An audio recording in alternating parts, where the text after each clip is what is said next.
বন্ধুরা, একটা আচানক ঘটনা ঘটছে ওখানে একটা। বর্তমানে আমি একটা দোকানে আছি, এই যে দোকান দেখতে পারে, দোকানের সামনে আছি। আমার নাহাটা পয়েন্ট থেকে একটা তক্কি তুক্কি লাগানি মুসলিম ছেলে একটা আমার ডাকিয়ে আনছে, কইছে যে এই দোকানে মাল আছে, মালটি উঠাইবো। উঠাইয়া এখান থেকে সোনাই রোড হইয়া রহিমের দোকানে যাইতো, ঠিক আছে? শিলচর একটা রহিমের দোকান আছে, নাগাটিলা আউলিয়া বাজার ছাড়িয়ে রহিমের দোকান আছে, এখানে যাইতো, ঠিক আছে? তো আমার লোকে ভাড়াও পুরাইছে 300 টাকা।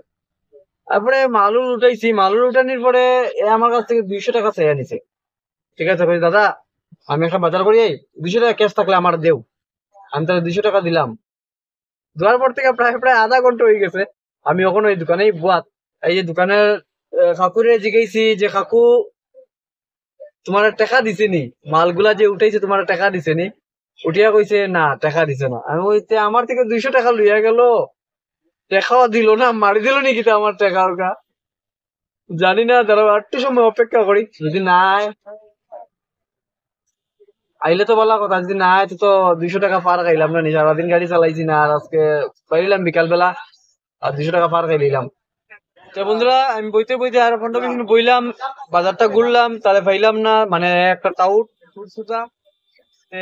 তোমরা সতর্ক করিয়া দেয় যে এরকম মানুষ থেকে বাঁচিয়া থাকিও, কেউ ক্যাশ দিও না। এগুলা এখন ঈদের সিজন চলে, তক্কি তুক্কি লাগানি মুসলিম ছেলে। সামলা বেশি পরিষ্কার না, সামলা আছে। আর কম বয়সের ছেলে, আমরা বয়সের ছেলে হইব, বাঁচিয়া থাকিও ভাই, সবরে সতর্ক করিয়া।